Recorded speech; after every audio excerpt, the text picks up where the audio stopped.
ವೀಕ್ಷಕರೇ, Royals Kannada prime ನ್ಯೂಸ್ಗೆ ಸ್ವಾಗತ. ನಾನು ರಕ್ಷಿತಾ. ಮೊದಲಿಗೆ ಹೆಡ್ಲೈನ್ಸ್. ಚಿಂತಾಮಣಿಗೆ ಹೆಚ್ಚಿನ ಕೈಗಾರಿಕೆಗಳು ಬರಬೇಕು. ಕೃಷಿ ಸಂಬಂಧಿತ ಕೈಗಾರಿಕೆಗಳಿಗೆ ಆದ್ಯತೆ ನೀಡುವ ಭರವಸೆ ನೀಡಿದ ಜಿಲ್ಲಾ ಉಸ್ತುವಾರಿ ಸಚಿವ ಡಾಕ್ಟರ್ ಎಂಸಿ ಸುಧಾಕರ್. ಗುಡಿಬಂಡೆ ತಾಲೂಕನ್ನು ಪ್ರತ್ಯೇಕ ವಿಧಾನಸಭಾ ಕ್ಷೇತ್ರವಾಗಿ ಘೋಷಿಸಬೇಕೆಂದು ಒತ್ತಾಯಿಸಿ ವಿವಿಧ ಸಂಘಟನೆಗಳ ಮುಖಂಡರಿಂದ ಗುಡಿಬಂಡೆ ಪಟ್ಟಣದಲ್ಲಿ ಪ್ರತಿಭಟನೆ. ಶಿಡ್ಲಘಟ್ಟ ನಗರದ ವಾಸವಿ ರಸ್ತೆಯ ಕಾಮಗಾರಿಯನ್ನು ವೀಕ್ಷಿಸಿದ ಶಾಸಕ ರವಿಕುಮಾರ್, ಟ್ಯಾಂಕರ್ ಮೂಲಕ ಕುಡಿಯುವ ನೀರು ಪೂರೈಕೆ ಮಾಡಲು ಸೂಚನೆ. ಡಿಪಾಳ್ಯದಲ್ಲಿ ಗ್ರಾಮ ಸಭೆ ಗದ್ದಲ, ಸೈಟ್ ಹಂಚಿಕೆಯಲ್ಲಿ ತಾರತಮ್ಯ ಆರೋಪ, ಶಾಸಕರ ವಿರುದ್ಧ ಗ್ರಾಮಸ್ಥರ ಆಕ್ರೋಶ. ವಾರ್ತೆಗಳ ವಿವರ. ಚಿಂತಾಮಣಿ ತಾಲೂಕಿನಲ್ಲಿ ದೊಡ್ಡ ಮಟ್ಟದಲ್ಲಿ ಕೈಗಾರಿಕೆಗಳು ಬರಬೇಕು. ಕೃಷಿಯನ್ನು ಉಳಿಸಿ ಪ್ರೋತ್ಸಾಹಿಸಬೇಕು. ಜೊತೆಗೆ ಅಂತರ್ಜಲವನ್ನು ವೃದ್ಧಿಗೊಳಿಸುವ ಯೋಜನೆಗಳಿಗೆ ಪ್ರಾಶಸ್ತ್ಯ ನೀಡಲಾಗುತ್ತಿದೆ ಎಂದು ಉನ್ನತ ಶಿಕ್ಷಣ ಸಚಿವ ಡಾಕ್ಟರ್ ಎಂಸಿ ಸುಧಾಕರ್ ಹೇಳಿದರು. ಒಂದು ವಿಧಾನಸಭೆ ಚುನಾವಣೆ, ಒಂದು ಲೋಕಸಭೆ ಚುನಾವಣೆ, ಯಾವ ಚುನಾವಣೆಯಲ್ಲಿ ಯಾವ ಕಾರ್ಯಕ್ಕಾಗಿ ಯಾವ ಕಾರಣಕ್ಕಾಗಿ ತಾವು ಮತ ಚಲಾಯಿಸ್ತೀರಾ ಅಂತಕ್ಕಂಥದ್ದೇ ಇವತ್ತು ಬಹಳ ಜನಕ್ಕೆ ಗೊತ್ತಿಲ್ಲ. ಬೆಂಗಳೂರು ಕೃಷಿ ವಿಶ್ವವಿದ್ಯಾನಿಲಯ, ಕುರುಬೂರಿನ ಕೃಷಿ ವಿಜ್ಞಾನ ಕೇಂದ್ರ ಹಾಗೂ ಪಶುಸಂಗೋಪನಾ ಇಲಾಖೆಯ ಸಂಯುಕ್ತ ಆಶ್ರಯದಲ್ಲಿ ಚಿಂತಾಮಣಿ ತಾಲೂಕು ಪಂಚಾಯಿತಿ ಸಭಾಂಗಣದಲ್ಲಿ ಆಯೋಜಿಸಿದ್ದ ಕಾರ್ಯಕ್ರಮದಲ್ಲಿ ಪರಿಶಿಷ್ಟ ಜಾತಿ, ಪಂಗಡ ಮತ್ತು ಹಿಂದುಳಿದ ವರ್ಗಗಳ ರೈತರಿಗೆ ಮೇವು ಕತ್ತರಿಸುವ ಯಂತ್ರ, ಸ್ಪ್ರೇಯರ್ಗಳು ಮತ್ತಿತರ ಕೃಷಿ ಸಲಕರಣೆಗಳನ್ನು ವಿತರಿಸಿ ಮಾತನಾಡಿದ ಜಿಲ್ಲಾ ಉಸ್ತುವಾರಿ ಸಚಿವ ಡಾಕ್ಟರ್ ಎಂಸಿ ಸುಧಾಕರ್, ಯಾವುದೇ ತೊಂದರೆ ಇಲ್ಲ, ನಾವು ಯಾರು ಆ ನೀರನ್ನ ಕುಡಿಯೋಕೆ ಹೇಳ್ತಾ ಇಲ್ಲ. ನಾವು ಆ ನೀರನ್ನ ಭೂಮಿಯಲ್ಲಿ ಇಂಗಿಸುವಂತದ್ದಕ್ಕೆ ಅಂತರ್ಜಲದಲ್ಲಿ ಅಂತರಾಳಕ್ಕೆ ಹೋಗ್ಬೇಕು. ನಂತರ ಭೂಗರ್ಭದಲ್ಲಿ ಅದು ಶುದ್ಧ ಆಗಿ ಹೊರಗೆ ನಾವು ಇನ್ನೊಂದು ಕಡೆ, ಇಲ್ಲಿ ನಾವು ನೀರು ಬಿಟ್ರೆ ಇನ್ನೊಂದೆಲ್ಲೋ ಚಿಂತಾಮಣಿಯಲ್ಲಿ ನಾವು ಭೂಗರ್ಭಕ್ಕೆ ನೀರು ಬಿಟ್ರೆ, ಗ್ರೌಂಡ್ ವಾಟರ್ ರೀಚಾರ್ಜ್ ಮಾಡಿದ್ರೆ ನಾಳೆ ಅಲ್ಲಿ ಮಾಡ್ಕೇರಿಯಲ್ಲಿ ಬರ್ಬೋದು, ಇಲ್ಲ ಈ ಕಡೆ ಸಿಂಗಸಂದ್ರದಲ್ಲಿ ಬರ್ಬೋದಾ, ಇಲ್ಲ ಅಂಕಾಲ್ ಮಡ್ಗಲ್ ಬರ್ಬೋದು. ಆ ನೀರು ಗೊತ್ತಿಲ್ಲ. ಭೂಮಿಯಲ್ಲಿ ಒಂದ್ಸತಿ ಒಳಗೆ ಹೋದ್ರೆ ಎಲ್ಲಿ ಅದು ಹೊರಗೆ ಬರ್ತದೆ ನಮಗೆ ಗೊತ್ತಿಲ್ಲ. ಪದರಗಳು ಯಾವ ರೀತಿ ಇರ್ತದೆ, ಎಲ್ಲೆಲ್ಲಿ ಬಿರುಕುಗಳು ಇರ್ತದೆ, ಯಾವ ಬಿರುಕಲ್ಲಿ ತೂರಿ ಎಲ್ಲಿ ಹೋಗ್ತದೆ, ನೀರು ಹರಿತಾ ಹರಿತಾ ಹರಿತಾ ಶುದ್ಧ ಹಾಕೊಂಡು ಹೋಗ್ತದೆ.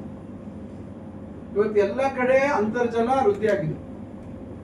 ನಾವೀಗ ಇದರ ಮತ್ತೊಂದು ಭಾಗ, ಈಗೇನು ಕೆಲವು ಕಡೆ ಮಾಲಿನ್ಯ ಆಗ್ತಾ ಇದೆ. ಏನು ಇದು ಶುದ್ಧೀಕರಣ ಮಾಡಿರ್ತಕ್ಕಂಥ ನೀರು ಮಾಲಿನ್ಯ ಆಗ್ತಾ ಇದೆ. ಒಳಚರಂಡಿ ನೀರನ್ನ ಕೆಲವು ಕಡೆ ಈ ಶುದ್ಧೀಕರಣ ಆಗಿ ಬಂದಿರತಕ್ಕಂಥ ನೀರಿಗೆ ಮಿಶ್ರಣ ಆಗ್ತಾ ಇದೆ. ಅದಕ್ಕೆ ಏನು ಪರ್ಯಾಯವಾಗಿ ಮಾಡಬೇಕು ಅನ್ನೋ ಒಂದು ಆಲೋಚನೆಗೆ ಮೊನ್ನೆ ಒಂದು ಕಡೆ ನಾವು ಬೆಂಗಳೂರಿನಲ್ಲಿ ಭೇಟಿ ಮಾಡಿ ಅದನ್ನ ಏನೇನು ಮಾರ್ಗಗಳಿದ್ದಾವೆ ಅಂತೇಳಿ, ಯಾಕಂದ್ರೆ ಕೆಲವ್ರಿಗೆ ದಿಢೀರಂತ ರಾಜಕೀಯವಾಗಿ ಒಂದು ರೀತಿ ಪರಿಚಯ ಆಗ್ಬೇಕು, ನಾಯಕರಾಗಬೇಕು ಅಂತ ಆಲೋಚನೆ. ಕ್ಷೇತ್ರದಲ್ಲಿ ಕೈಗಾರಿಕೆಗಳು ಸ್ಥಾಪನೆಯಾದರೆ ಸಾವಿರಾರು ಜನರಿಗೆ ಉದ್ಯೋಗ ದೊರೆಯುತ್ತದೆ. ಸುತ್ತಮುತ್ತಲ ಪ್ರದೇಶಗಳ ಜನರಿಗೆ ಪ್ರತ್ಯಕ್ಷ ಮತ್ತು ಪರೋಕ್ಷವಾಗಿ ಅನುಕೂಲವಾಗುತ್ತದೆ. ಜನರ ಸಾಮಾಜಿಕ ಮತ್ತು ಆರ್ಥಿಕ ಜೀವನ ಮಟ್ಟ ಸುಧಾರಣೆಯಾಗುತ್ತದೆ. ಭೂಮಿಯ ಬೆಲೆಯೂ ಏರಿಕೆಯಾಗುತ್ತದೆ. ಮಕ್ಕಳ ವಿದ್ಯಾಭ್ಯಾಸ, ಉದ್ಯೋಗ ದೊರೆಯುವುದರಿಂದ ಆರ್ಥಿಕ ಸ್ಥಿರತೆಯನ್ನು ಕಾಣಬಹುದು ಎಂದರು. ಈ ಯೋಜನೆಗಳ ನೀರು ಕೇವಲ ಅಂತರ್ಜಲ ವೃದ್ಧಿಗಾಗಿ ಮಾತ್ರ, ಕುಡಿಯುವ ನೀರಿಗಾಗಿ ಅಲ್ಲ ಎಂದು ಪದೇ ಪದೇ ಖಚಿತಪಡಿಸಿದರು. ಕೆಲವರು ಪ್ರಚಾರ ಮತ್ತು ದಿಢೀರ್ ನಾಯಕರಾಗಲು ಇಲ್ಲಸಲ್ಲದ ಆರೋಪಗಳನ್ನು ಮಾಡುತ್ತಿದ್ದಾರೆ. ಕೆಲವು ಕಡೆ ಒಳಚರಂಡಿ ನೀರು ಕೆರೆಗಳಿಗೆ ಸೇರುತ್ತಿರುವುದರಿಂದ ನೀರು ಮಲಿನವಾಗುತ್ತಿದೆ. ಅದರ ಬಗ್ಗೆ ಮಾತನಾಡುವುದಿಲ್ಲ. ಯಾವುದೇ ವೈಜ್ಞಾನಿಕ ವರದಿಗಳ ಕಡೆಯೂ ಗಮನ ಹರಿಸುವುದಿಲ್ಲ. ಕೇವಲ ಟೀಕೆ ಮಾಡುವುದಕ್ಕಾಗಿಯೇ ಕಾಯುತ್ತಿರುತ್ತಾರೆ ಎಂದರು. ಎಚ್ಎನ್ ವ್ಯಾಲಿಯಿಂದ 119 ಕೆರೆಗಳಿಗೆ ನೀರು ಹರಿಸುವ ಯೋಜನೆಯ ಕಾಮಗಾರಿಯು ಶೀಘ್ರದಲ್ಲಿ ಆರಂಭವಾಗಲಿದೆ. ಕೆಸಿ ವ್ಯಾಲಿಯ 2ನೇ ಹಂತದಲ್ಲಿ 56 ಕೆರೆಗಳಿಗೆ ನೀರು ಹರಿಸುವ ಕಾಮಗಾರಿ ಪ್ರಗತಿಯಲ್ಲಿದ್ದು 2-3 ತಿಂಗಳಲ್ಲಿ ಕೆರೆಗಳು ತುಂಬಲಿವೆ. ದೇವನಹಳ್ಳಿ ಮತ್ತು ಜಕ್ಕೂರು ಬಳಿ ಎಚ್ಎನ್ ವ್ಯಾಲಿ ನೀರನ್ನು ಮರುಶುದ್ಧೀಕರಿಸಿ ನಗರಸಭೆಯ ಕುಡಿಯುವ ನೀರಿನ ಸಂಪರ್ಕಕ್ಕೆ ಜೋಡಿಸಲಾಗಿದೆ. ದಿಢೀರ್ ನಾಯಕರಾಗಲು ಹವಣಿಸಿ ಅನಗತ್ಯ ಟೀಕೆ ಮಾಡುವವರು ಅಲ್ಲಿಗೆ ಭೇಟಿ ನೀಡಿ ಕಣ್ಣಾರೆ ನೋಡಿ ಬನ್ನಿ ಎಂದು ಸಲಹೆ ನೀಡಿದರು. ಕ್ಷೇತ್ರದ ಆರೋಗ್ಯ ವಲಯದ ಸುಧಾರಣೆಗಾಗಿ ಬೃಹತ್ ಯೋಜನೆಯನ್ನು ರೂಪಿಸಲಾಗಿದೆ. ಮಹಿಳಾ ಮತ್ತು ಮಕ್ಕಳ ಆಸ್ಪತ್ರೆಯನ್ನು 350 ಹಾಸಿಗೆಗಳ ಸಾಮರ್ಥ್ಯಕ್ಕೆ ಮೇಲ್ದರ್ಜೆಗೆ ಏರಿಸಲಾಗುತ್ತಿದೆ. ಸಾರ್ವಜನಿಕ ಆಸ್ಪತ್ರೆಯನ್ನು 3ನೇ ಅಂತಸ್ತಿಗೆ ವಿಸ್ತರಿಸಿ 200 ಹಾಸಿಗೆಗಳ ಸುಸಜ್ಜಿತ ಆಸ್ಪತ್ರೆಯನ್ನಾಗಿ ಅಭಿವೃದ್ಧಿಪಡಿಸುವುದು ಬಹುದೊಡ್ಡ ಕನಸಾಗಿದೆ. ಹೊಸದಾಗಿ ನಿರ್ಮಾಣವಾಗುತ್ತಿರುವ ಕ್ರಿಟಿಕಲ್ ಕೇರ್ ಆಸ್ಪತ್ರೆಯಿಂದ ಬಡವರಿಗೆ ಉಚಿತವಾಗಿ ಅತ್ಯುತ್ತಮ ಚಿಕಿತ್ಸೆ ಸಿಗುವಂತೆ ಮಾಡುವುದು ಮುಖ್ಯ ಉದ್ದೇಶವಾಗಿದೆ ಎಂದು ನುಡಿದರು. ಇಮ್ರಾನ್ ಖಾನ್, ರಾಯಲ್ಸ್ ಕನ್ನಡ, ಚಿಂತಾಮಣಿ. ಗುಡಿಬಂಡೆ ಪಟ್ಟಣದ ಅಂಬೇಡ್ಕರ್ ವೃತ್ತದಿಂದ ಪ್ರಾರಂಭವಾದ ಮೆರವಣಿಗೆಯು ಮುಖ್ಯ ರಸ್ತೆಗಳಲ್ಲಿ ಸಾಗಿ ತಾಲೂಕು ಕಚೇರಿಯವರೆಗೂ ತಲುಪಿತು. ವಿವಿಧ ಸಂಘಟನೆಗಳ ಮುಖಂಡರು, ಕರ್ನಾಟಕ ರಕ್ಷಣಾ ವೇದಿಕೆಯ ಸದಸ್ಯರು ಮತ್ತು ಸಾರ್ವಜನಿಕರು ಪ್ರತಿಭಟನಾ ರ್ಯಾಲಿಯಲ್ಲಿ ಭಾಗವಹಿಸಿ ಸರ್ಕಾರದ ವಿರುದ್ಧ ಘೋಷಣೆಗಳನ್ನು ಕೂಗಿದರು.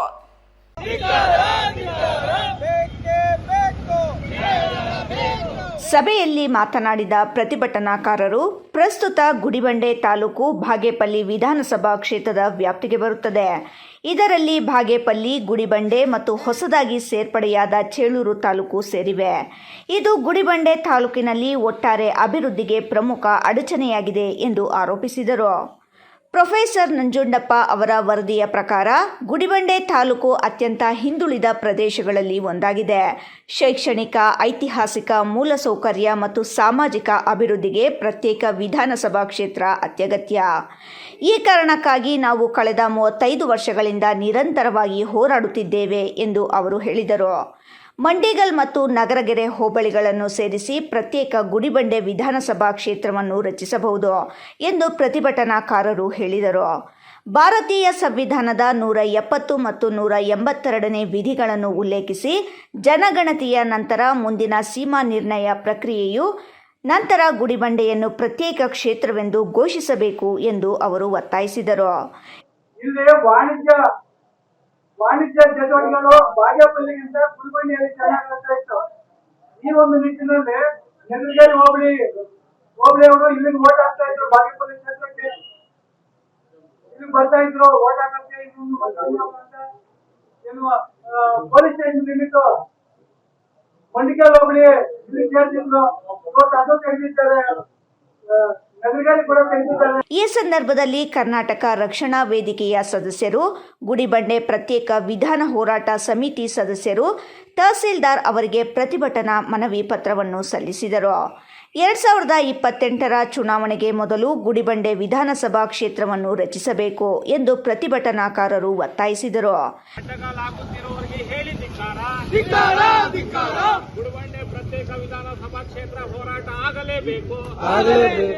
ಮೆರವಣಿಗೆಯಲ್ಲಿ ವಿವಿಧ ಸಂಘಟನೆಗಳ ಮುಖಂಡರು, ಸಾರ್ವಜನಿಕರು ಮತ್ತು ವಿದ್ಯಾರ್ಥಿಗಳು ಭಾಗವಹಿಸಿದ್ದರು. ಮಹೇಶ್, ರಾಯಲ್ಸ್ ಕನ್ನಡ, ಗುಡಿಬಂಡೆ. ಶಿಡ್ಲಘಟ್ಟ ನಗರದ ವಾಸವಿ ರಸ್ತೆಯ ಕಾಮಗಾರಿ ಆಮೆಗತಿಯಲ್ಲಿ ಸಾಗುತ್ತಿದೆ. ಇದರಿಂದಾಗಿ ನಾಗರಿಕರು ಮತ್ತು ವರ್ತಕರಿಗೆ ತೊಂದರೆ ಉಂಟಾಗಿದೆ ಎಂದು ಮಾಹಿತಿಯನ್ನು ಅರಿತ ಶಾಸಕ ರವಿಕುಮಾರ್ ವಾಸವಿ ರಸ್ತೆಗೆ ಭೇಟಿ ನೀಡಿ ಕಾಮಗಾರಿಯನ್ನು ಪರಿಶೀಲಿಸಿದರು.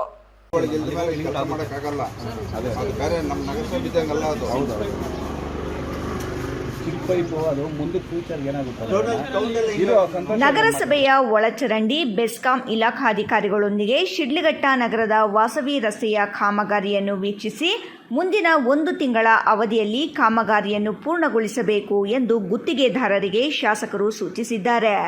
ರಸ್ತೆಯ ಕಾಮಗಾರಿಯನ್ನು ಆರಂಭಿಸಿದ್ದರಿಂದ ಪ್ರಸ್ತುತ ಒಳಚರಂಡಿ ಮತ್ತು ಸಾಮಾನ್ಯ ಚರಂಡಿ ಸಂಪರ್ಕ ಕಡಿದು ಹಾಕಿದ್ದು, ಕೂಡಲೇ ಮಳೆಯ ನೀರು ಸರಾಗವಾಗಿ ಹರಿಯಲು ಚರಂಡಿ ವ್ಯವಸ್ಥೆ ಕಲ್ಪಿಸಬೇಕು. ಜೊತೆಗೆ ಟ್ಯಾಂಕರ್ ಮೂಲಕ ಕುಡಿಯುವ ನೀರು ಪೂರೈಕೆ ಮಾಡಲು ಕ್ರಮ ಕೈಗೊಳ್ಳಬೇಕೆಂದು ನಗರಸಭೆಯ ಅಧಿಕಾರಿಗಳಿಗೆ ನಿರ್ದೇಶನ ನೀಡಿದರು. ಇನ್ನು ವಾಸವಿ ರಸ್ತೆಯಲ್ಲಿ ರಸ್ತೆ ಕ್ಯಾಟಲ್ ಆಗಿರುವ ವಿದ್ಯುತ್ ಕಂಬಗಳನ್ನು ಹಿಂದೆ ಸ್ಥಳಾಂತರಿಸಲು ಬೆಸ್ಕಾಂ ಇಲಾಖೆಯ ಅಧಿಕಾರಿಗಳಿಗೆ ಸೂಚಿಸಿದ ಶಾಸಕರು ನಾಗರಿಕರಿಗೆ ಅನುಕೂಲ ಕಲ್ಪಿಸುವ ನಿಟ್ಟಿನಲ್ಲಿ ತ್ವರಿತವಾಗಿ ಕಾಮಗಾರಿಯನ್ನು ಪೂರ್ಣಗೊಳಿಸಬೇಕು ಎಂದು ತಾಕೀತು ಮಾಡಿದರು. ಈ ಸಂದರ್ಭದಲ್ಲಿ ಆರ್ಯವೈಶ್ಯ ಮಂಡಳಿಯ ಅಧ್ಯಕ್ಷ ಮಹೇಶ್ ಬಾಬು, ಉಪಾಧ್ಯಕ್ಷ ಲಕ್ಷ್ಮೀನಾರಾಯಣ ಬಾಬು, ತಾಲೂಕು ಬ್ರಾಹ್ಮಣರ ಸಂಘದ ಅಧ್ಯಕ್ಷ ಎಎಸ್ ರವಿ, ನಗರಸಭೆಯ ಪೌರಾಯುಕ್ತ ಅಮೃತ, ಜಿಲ್ಲಾ ನಗರ ಅಭಿವೃದ್ಧಿ ಕೋಶದ ಇಂಜಿನಿಯರ್ ಮಾಧವಿ, ಒಳಚರಂಡಿ ಇಲಾಖೆಯ ಅಂಜು, ಮುಖಂಡರಾದ ತಾದೂರು ರಘು, ನಗರಸಭಾ ಮಾಜಿ ಸದಸ್ಯರಾದ ರಘು, ರಾಜ್ಯ ಗುತ್ತಿಗೆದಾರರ ಸಂಘದ ಉಪಾಧ್ಯಕ್ಷ ಬಂಕ್ ಮಂಜು, ಮುಖಂಡರಾದ ಅಮಾನುಲ್ಲಾ ಇನ್ನಿತರರು ಉಪಸ್ಥಿತರಿದ್ದರು. F Pasha, royals Kannada, Sidlaghatta. ಇದೀಗ ಸಣ್ಣದೊಂದು ವಿರಾಮದ ನಂತರ ರಾಯಲ್ಸ್ ಕನ್ನಡ ಪ್ರೈಮ್ ನ್ಯೂಸ್ ಮುಂದುವರಿಯುತ್ತದೆ. ಪ್ರಿಯ ವೀಕ್ಷಕರೇ, ಇವತ್ತು ನಮ್ಮ ದೈವಿ ಶಕ್ತಿ ಸಂಸ್ಥಾನದಿಂದ ಪ್ರತಿಷ್ಠಾಪಿಸಿ ಸಿದ್ಧಿ ಮಾಡಲಾಗಿರುವ ಕರುಂಗಲಿ ಮಾಲೆ ಮತ್ತು ಬ್ರಾಸ್ಲೈಟ್ ನಿಮಗಾಗಿ ತಲುಪಿಸಲಾಗುತ್ತಿದೆ. ನಮ್ಮ ಕರುಂಗಲಿ ಮಾಲೆಯನ್ನ ಭಾರತದ ಮಾಜಿ ಪ್ರಧಾನಮಂತ್ರಿಗಳಾದ ಇಂದಿರಾ ಗಾಂಧಿ ಅವರಿಂದ ಹಿಡಿದು ಈಗಿನ ಸ್ಟಾರ್ ನಟರಾದ ಧನುಷ್ ರವರು ಕೂಡ ಧರಿಸಿ ಅಷ್ಟೈಶ್ವರ್ಯಗಳನ್ನು ಪಡೆದಿದ್ದಾರೆ. 8 mm ಸರ್ಟಿಫೈಡ್ ಕರುಂಗಲಿ ಮಾಲೆಯನ್ನ ಎಬೋನಿ ಮರದ ತುಂಡುಗಳಿಂದ ಡಾರ್ಕ್ ಬ್ರೌನ್ ಬಣ್ಣದಿಂದ ಚೆಕ್ ಮಾಡಬಹುದು. ದಿವ್ಯ ಶಕ್ತಿ ಕರುಂಗಲಿ ಮಾಲೆಯನ್ನ ಧರಿಸೋದ್ರಿಂದ ಅಥವಾ ಮನೆ ಮತ್ತು ಅಂಗಡಿಗಳಲ್ಲಿ ಪ್ರತಿಷ್ಠಾಪಿಸೋದ್ರಿಂದ ಸಾಲಬಾಧೆ, ಕಾಲಸರ್ಪ, ದೃಷ್ಟಿದೋಷ, ಮಕ್ಕಳ ವಿದ್ಯಾಭ್ಯಾಸ, ಅನಾರೋಗ್ಯ, ಮನೆಯಲ್ಲಿ ಅಶಾಂತಿ ಮುಂತಾದ ಸಾಕಷ್ಟು ಸಮಸ್ಯೆಗಳಿಂದ ಮುಕ್ತಿ ಮಾಡಿ ನೆಗೆಟಿವ್ ಎನರ್ಜಿಯನ್ನ ದೂರ ಮಾಡಿ ಮೆದುಳಿನ ನರತಂತುಗಳ ಮೇಲೆ ಪ್ರಭಾವ ಬೀರಿ ಅಗೋಚರ ಪ್ರಯೋಜನಗಳನ್ನು ಪಡೆಯಿರಿ. ಟಿವಿ ಸ್ಕ್ರೀನ್ ಮೇಲೆ ಕಾಣುವ ನಂಬರ್ಗೆ ಈಗಲೇ ಆರ್ಡರ್ ಮಾಡಿ.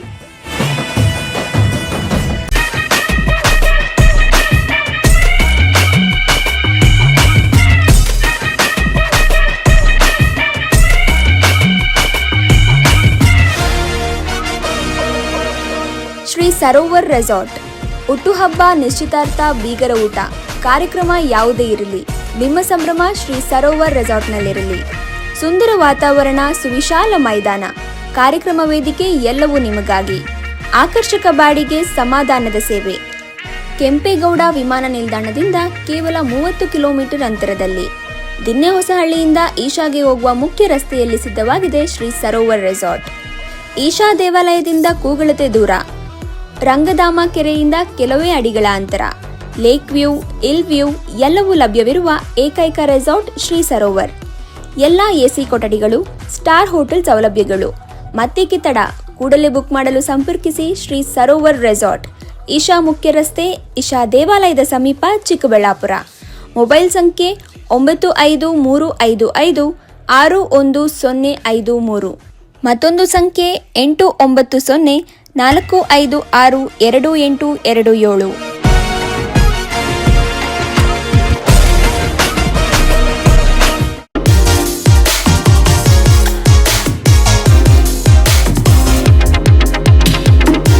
National education society of Karnataka, Basavanagudi, Bengaluru ಅಡಿಯಲ್ಲಿ ಭಾಗೇಪಲ್ಲಿ ನ್ಯಾಷನಲ್ PU ಕಾಲೇಜಿನಲ್ಲಿ 2026-27ನೇ ಸಾಲಿನ ಪ್ರಥಮ PUC ದಾಖಲಾತಿ ಪ್ರಾರಂಭವಾಗಿದೆ. Doctor H. ನರಸಿಂಹಯ್ಯನವರು ಸ್ಥಾಪನೆ ಮಾಡಿರುವ ನ್ಯಾಷನಲ್ PU ಕಾಲೇಜು ಬಾಗೇಪಲ್ಲಿಯ ಹೆಮ್ಮೆಯ ಶೈಕ್ಷಣಿಕ ಸಂಸ್ಥೆ. ಇಲ್ಲಿ ವಿಜ್ಞಾನ ಮತ್ತು ವಾಣಿಜ್ಯ, ಕಲಾ ವಿಭಾಗಗಳಲ್ಲಿ ಉತ್ತಮ ಸಂಯೋಜನೆಗಳೊಂದಿಗೆ ಗುಣಮಟ್ಟದ ಶಿಕ್ಷಣ ನೀಡಲಾಗುತ್ತಿದೆ. ಸೈನ್ಸ್ PCMB ಹಾಗೂ PCMCS, ಕಾಮರ್ಸ್ HEBA ಹಾಗೂ EBACS, ಆರ್ಟ್ಸ್ HESP, ನಿಯಮಿತ PU ಪಠ್ಯಕ್ರಮದ ಜೊತೆಗೆ KCET ಮತ್ತು ನೀಟ್ಗೆ ವಿಶೇಷ ತರಬೇತಿಯನ್ನು ನೀಡಲಾಗುತ್ತದೆ. ಆಧುನಿಕ ಪ್ರಯೋಗಾಲಯಗಳು, ದೊಡ್ಡ ಗ್ರಂಥಾಲಯ, ಅನುಭವಿ ಮತ್ತು ಪರಿಣಿತ ಅಧ್ಯಾಪಕರು ಇದು ನ್ಯಾಷನಲ್ PU ಕಾಲೇಜಿನ ವಿಶೇಷತೆ. ಉಚಿತವಾಗಿ ನಮ್ಮ ಕಾಲೇಜಿನಲ್ಲಿ ಸ್ಪೋಕನ್ ಇಂಗ್ಲಿಷ್ ಮತ್ತು ಕಂಪ್ಯೂಟರ್ ತರಬೇತಿಯನ್ನು ನೀಡಲಾಗುವುದು. 2025-26ನೇ ಸಾಲಿನ ದ್ವಿತೀಯ PUC ಪರೀಕ್ಷೆಯಲ್ಲಿ ನ್ಯಾಷನಲ್ ಕಾಲೇಜು ಭಾಗೇಪಲ್ಲಿಯಲ್ಲಿ ಕಲಾ ವಿಭಾಗದಲ್ಲಿ ಮೊದಲ ಸ್ಥಾನ ಪಡೆದಿದೆ. ವಿದ್ಯಾರ್ಥಿಗಳ ಸರ್ವತೋಮುಖ ಅಭಿವೃದ್ಧಿಗಾಗಿ ಪಠ್ಯೇತರ ಚಟುವಟಿಕೆಗಳಾದ NCC ಮತ್ತು NSS ತರಬೇತಿಯನ್ನು ನೀಡಲಾಗುತ್ತದೆ. SSLC ಪರೀಕ್ಷೆಯಲ್ಲಿ 600ಕ್ಕಿಂತ ಹೆಚ್ಚು ಅಂಕಗಳನ್ನು ಪಡೆದವರಿಗೆ ಉಚಿತ ದಾಖಲಾತಿ ನೀಡಲಾಗುವುದು. ಪ್ರತಿಭಾವಂತ ವಿದ್ಯಾರ್ಥಿಗಳಿಗೆ, ಸಾಮಾಜಿಕವಾಗಿ ಹಿಂದುಳಿದಿರುವಂತಹ ವಿದ್ಯಾರ್ಥಿಗಳಿಗೆ ಮತ್ತು ಬಡ ವಿದ್ಯಾರ್ಥಿಗಳಿಗೆ ಸ್ಕಾಲರ್ಶಿಪ್ ನೀಡಲಾಗುವುದು. ನಿಮ್ಮ ಮಗುವಿನ ಭವಿಷ್ಯವನ್ನು ಉಜ್ವಲಗೊಳಿಸಲು ಇಂದೇ ದಾಖಲಾಗಿ. ಸಂಪರ್ಕಿಸಿ ಪ್ರಾಂಶುಪಾಲರು doctor Venkata Shivareddy B. Mobile ಸಂಖ್ಯೆ 9888087308. ಮತ್ತೊಂದು ಸಂಖ್ಯೆ 9480115846. ವಿರಾಮದ ನಂತರ ರಾಯಲ್ಸ್ ಕನ್ನಡ ಪ್ರೈಮ್ ನ್ಯೂಸ್ಗೆ ಮತ್ತೆ ಸ್ವಾಗತ. ಗೌರಿಬಿದನೂರು ತಾಲೂಕಿನ ಗ್ರಾಮೀಣ ಭಾಗದ ಜನರಿಗೆ ನಿವೇಶನ ಮತ್ತು ಸೈಟ್ ಹಂಚಿಕೆ ಮಾಡುವಲ್ಲಿ ತಾಲೂಕು ಪಂಚಾಯತ್ ಸಂಪೂರ್ಣವಾಗಿ ವಿಫಲವಾಗಿದೆ ಎಂದು ಆರೋಪಿಸಿ ಡಿಪಾಳ್ಯ ಗ್ರಾಮಸ್ಥರು ತೀವ್ರ ವಿರೋಧ ವ್ಯಕ್ತಪಡಿಸಿದ್ದಾರೆ. ಶಾಸಕ KH ಪುಟ್ಟಸ್ವಾಮಿ ಗೌಡರ ನೇತೃತ್ವದಲ್ಲಿ ನಡೆದ ಗ್ರಾಮ ಸಭೆಯಲ್ಲಿ ಸಾರ್ವಜನಿಕರು ಹಾಗೂ ಸ್ಥಳೀಯ ಮುಖಂಡರು ಅಧಿಕಾರಿಗಳ ನಡೆಗೆ ತೀವ್ರ ಬೇಸರ ಮತ್ತು ಆಕ್ರೋಶ ಹೊರಹಾಕಿದ್ದಾರೆ. ಡಿಪಾಳ್ಯ ಗ್ರಾಮದ ನಿವಾಸಿಗಳಾದ ಖಾದರ್ ಸುಭಾನ್ ಗ್ರಾಮಸಭೆಯಲ್ಲಿ ಭಾಗವಹಿಸಿ ನಂತರ ಮಾಧ್ಯಮಗಳೊಂದಿಗೆ ಮಾತನಾಡಿ ಗ್ರಾಮ ಪಂಚಾಯಿತಿ ವ್ಯಾಪ್ತಿಯಲ್ಲಿ ಸೈಟ್ ಪಡೆಯಲು ಗ್ರಾಮೀಣ ಭಾಗದ ಬಡ ಮಹಿಳೆಯರು ತಲಾ 2,000 ರು ಖರ್ಚು ಮಾಡಿ ಅರ್ಜಿ ಸಲ್ಲಿಸಿದ್ದಾರೆ. ಹೀಗೆ ಸುಮಾರು 300ಕ್ಕೂ ಹೆಚ್ಚು ಅರ್ಜಿಗಳು ಸಲ್ಲಿಕೆಯಾಗಿದ್ದರೂ ಕೇವಲ 25 ಜನರಿಗೆ ಮಾತ್ರ ಸೈಟ್ ಹಂಚಿಕೆ ಮಾಡಲಾಗಿದೆ. ಅದು ಸಹ ಕಳೆದ 2017ರಲ್ಲೇ ತಾಲೂಕು ಪಂಚಾಯತ್ ಕಾರ್ಯಾಲಯದ ಮೂಲಕ ಮಂಜೂರಾಗಿ ಈಗಾಗಲೇ ಬಡವರು ಮನೆ ಕಟ್ಟಿಕೊಂಡು ವಾಸಿಸುತ್ತಿರುವ ಜಾಗದಲ್ಲೇ ಶಾಸಕ ಪುಟ್ಟಸ್ವಾಮಿ ಗೌಡರು ಲಾಟರಿ ಮೂಲಕ ಮತ್ತೆ 25 ಸೈಟುಗಳನ್ನು ನೀಡುವ ಕೆಲಸಕ್ಕೆ ಕೈ ಹಾಕಿದ್ದಾರೆ ಎಂದು ಗಂಭೀರ ಆರೋಪ ಮಾಡಿದರು. ಬಾಡಿಗೆ ಮನೆಗೆ ಇದೀವಿ, ಅವಾಗಿಂದ ಕೊಡ್ತಾನೆ ಇದೀವಿ. ಮನೆ ಇಲ್ಲ ಅಂತ, ಸೈಡ್ ಇಲ್ಲ, ಮನೆ ಇಲ್ಲ, ಏನೂ ಇಲ್ಲ. ನಮ್ಗೆ ಕೇಳ್ತಾರೆ ಎಂದು ಕೊಡ್ತೀವಿ, ಬರುತ್ತಾ ಅಂತ ಹೇಳ್ತಾ ಬರಲೇ ಇಲ್ಲ. ನಮ್ಗೆ ಇನ್ನು ಎಷ್ಟು ವರ್ಷ ಕೊಡ್ಬೇಕು ಸರ್ ಪ್ರೂಫ್? ಅದು ಇವತ್ತು ಡಿಪಾಳ್ಯ ಗ್ರಾಮ ಪಂಚಾಯತಿಯಿಂದ ಗ್ರಾಮ ಸಭೆ ಅಂತ ಹೇಳ್ಬಿಟ್ಟು ವಿಶೇಷ ಗ್ರಾಮ ಸಭೆ ಅಂತ ಗ್ರಾಮ ಸಭೆ ನಡೆಸಿದ್ರು. ತಾಲೂಕಿನ ಶಾಸಕರು ಮತ್ತು ತಾಲೂಕಿನ ಇಒ ಕಾರ್ಯನಿರ್ವಹಣಾಧಿಕಾರಿಗಳು ಇವರು ನಡೆಸಿದಾಗ ಎಲ್ಲರ ಹತ್ರನೂ ಇಡೀ ಗ್ರಾಮದಲ್ಲಿ ಇಡೀ ಪಂಚಾಯತಿಯಿಂದ ನಾವು ಸೈಟ್ಗಳು ಕೊಡ್ತಾ ಇದ್ದೀವಿ, ಅರ್ಜಿಗಳು ಕೊಡಿ ಅಂತ ಹೇಳ್ಬಿಟ್ಟು ಅರ್ಜಿಗಳು ತಗೊಂಡಿದ್ದಾರೆ. ಸುಮಾರು ಅಂದರೆ 300 ಅರ್ಜಿಗಳನ್ನು ತಗೊಂಡಿದ್ದಾರೆ. ಎಷ್ಟು? ಇನ್ನು ಸುಮಾರು ಅಂದಾಜು ಇನ್ನೂ ಜಾಸ್ತಿನೇ ಇದಾವಂತೆ. ನನಗೆ ತಿಳಿದಿರೋ ಮಟ್ಟಿಗೆ 300 ಅರ್ಜಿಗಳಿಗೇನು ಒಂದೊಂದು ಅರ್ಜಿಗೆ ಕನಿಷ್ಠ ಪಕ್ಷ ಒಬ್ಬೊಬ್ಬ ಹೆಣ್ಮಗುಗೆ 2,000 ರೂಪಾಯಿವರೆಗೂ ಖರ್ಚಾಗಿದೆ. ಆ ಫೋಟೋಗಳು ಕೊಡೋಕ್ಕೆ, ಫೋಟೋಗಳು ಓಡಾಡೋದಕ್ಕೆ ಎಲ್ಲನೂ. ಇವರೇನು ಮಾಡಿದ್ರು, 2017ರಲ್ಲಿ ಕಾರ್ಯನಿರ್ವಹಣಾಧಿಕಾರಿ ಇರತಕ್ಕಂಥ ಒಂದು ಜಮೀನಿನಲ್ಲಿ ಆಲ್ರೆಡಿ ಅದರಾಗೆ ಮನೆಗಳು ನಿರ್ಮಾಣ ಆಗಿದ್ದಾವೆ. ಇನ್ನು ಕೆಲವೊಂದು ಜಾಗದಲ್ಲಿ ಇರತಕ್ಕಂಥದ್ದು ಎಷ್ಟು ಜನಕ್ಕಪ್ಪ ಮಾಡಿದ್ದು? 25 ಮನೆಗಳಿಗೆ ಒಂದು ಅರ್ಜಿಯನ್ನು ಲಾಟ್ರಿ ಮುಖಾಂತರ ಎತ್ತಿದ್ದಾರೆ. ಇದೇ ವೇಳೆ ಡಿಪಾಳ್ಯ ನಿವಾಸಿಗಳನ್ನು ನಾಯಿಗಳಿಗೆ ಹೋಲಿಕೆ ಮಾಡಲಾಗಿದೆ ಎಂದು ಅವರು ಆಕ್ರೋಶ ವ್ಯಕ್ತಪಡಿಸಿದರು. ಅಲ್ಲದೆ ತಾಲೂಕು ಮಟ್ಟದಲ್ಲಿ ಬಡವರಿಗಾಗಿ ಮೀಸಲಿಟ್ಟಿರುವ 175 ಎಕರೆ ಜಾಗದ ದಾಖಲೆಗಳ ಹಸ್ತಾಂತರ ಪ್ರಕ್ರಿಯೆಯಲ್ಲಿ ಅಧಿಕಾರಿಗಳು ವಿಳಂಬ ನೀತಿ ಅನುಸರಿಸುತ್ತಿದ್ದಾರೆ ಎಂದು ದೂರಿದರು. ಗ್ರಾಮ ಪಂಚಾಯಿತಿ ಅಧಿಕಾರಿಗಳ ನಡೆಗೆ ಬೇಸತ್ತ ಡಿಪಾಳ್ಯದ ಮಹಿಳೆಯರು ತಮ್ಮ ನೋವನ್ನು ತೋಡಿಕೊಂಡಿದ್ದಾರೆ. ಮನೆ ಮತ್ತು ಸೈಟ್ಗಾಗಿ ಅರ್ಜಿ ನೀಡಿ ಸುಸ್ತಾಗಿದ್ದೇವೆ. ಅಧಿಕಾರಿಗಳ ವಿಳಂಬ ನೀತಿಯಿಂದಾಗಿ ಇಂದಿಗೂ ನಾವು ಬಾಡಿಗೆ ಮನೆಗಳಲ್ಲಿ ಕಷ್ಟದ ಜೀವನ ಸಾಗಿಸುವ ಪರಿಸ್ಥಿತಿ ಎದುರಾಗಿದೆ. ಗ್ರಾಮ ಸಭೆಗಳ ಮೂಲಕ ಅರ್ಜಿಗಳನ್ನು ಸ್ವೀಕರಿಸುತ್ತಾರೆಯೇ ವಿನಃ ನಮಗೆ ಸೈಟು ಸಿಕ್ಕಿಲ್ಲ, ಮನೆಯೂ ಸಿಕ್ಕಿಲ್ಲ ಎಂದು ಕಣ್ಣೀರಿಟ್ಟರು. 15 ವರ್ಷ ಆಗಿದೆ ಮದುವೆ ಆಗಿ, ನಮಗೆ ಸೈಡು ಇಲ್ಲ, ಮನೆ ಇಲ್ಲ, ಏನೂ ಇಲ್ಲ. ನಮಗೆ ಅರ್ಜಿ ಹಾಕಿ ಸಾಕಾಗೋಗಿದೆ. ನಮಗೆ ಮೊನ್ನೆ ಅರ್ಜಿ ಹಾಕಿದ್ದೀವಿ, ಕೊಡ್ತೀವಿ ಅಂತ ದಂಡೋರು ಹಾಕಿದ್ರು. ಮೀಟಿಂಗ್ ಎಲ್ಲರೂ ಅಂದರು, ಬಂದಿದ್ದೀವಿ. ನಾವು ಬಂದ್ರೇನೆ ನಮಗೆ ಕೊಟ್ಟಿಲ್ಲ, ಏನು ಸೈಡು ಏನೂ ಕೊಡಲಿಲ್ಲ. ಬಸರಡ್ಡಿ ಹಳ್ಳಿಯವರಿಗೆ ಕೊಟ್ಟಿದ್ದಾರೆ, ನಮ್ಗೆ ಏನೂ ಕೊಟ್ಟಿಲ್ಲ. ಅದಕ್ಕೋಸ್ಕರ ಇಲ್ಲಿದ್ದೀವಿ. ಇದರೊಂದಿಗೆ ಡಿಪಾಳ್ಯ ಗ್ರಾಮ ಮತ್ತು ಹೋಬಳಿ ಕೇಂದ್ರವು ಕನಿಷ್ಠ ಮೂಲಭೂತ ಸೌಕರ್ಯಗಳಿಂದಲೂ ವಂಚಿತರಾಗುತ್ತಿದೆ ಎಂದು ಮಹಿಳೆಯರು ನೇರವಾಗಿ ಆರೋಪಿಸಿದರು. ಮನೆ ಕಟ್ಕೊಂಡಿದ್ದು ಸರ್, ಸ್ವಲ್ಪ ಅದು ಕಿತ್ಕೊಂಡ್ಬಿಟ್ಟವ್ರು. ಬಾಡಿಗೆ ಮನೆಗಿದೆ. ಡಿಪಾಳ್ಯ ಗ್ರಾಮ ಪಂಚಾಯಿತಿ ವ್ಯಾಪ್ತಿಯ ಎಲ್ಲ ಹಳ್ಳಿಗಳಿಂದ ಬಂದ ಗ್ರಾಮಸ್ಥರು ಹಾಗೂ ಮಹಿಳೆಯರು, ಗ್ರಾಮದ ಮುಖಂಡರು ಹಾಜರಿದ್ದರು. ಮಂಜುನಾಥ್, ರಾಯಲ್ಸ್ ಕನ್ನಡ, ಗೌರಿಬಿದನೂರು.